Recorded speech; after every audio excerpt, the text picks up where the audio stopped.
Сергей Гаврилович, здравствуйте. О текущей ситуации с лесными пожарами. Доброе утро. Сегодня на территории республики проводится работа по тушению 8 лесных пожаров на общей площади 141 тысяч гектар. Всего действует на территории республики 29 лесных пожаров на общей площади 232 тысячи гектар. Из 8 пожаров, которые проводятся работа по тушению, локализовано на сегодня 3 пожара. Это в 3 районах республики на общей площади 104 тысячи гектар.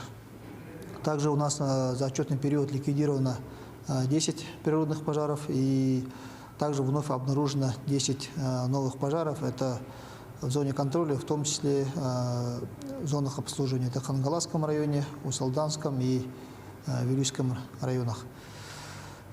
Всего на тушение лесных пожаров у нас задействовано 334 человека и 23 единицы техники.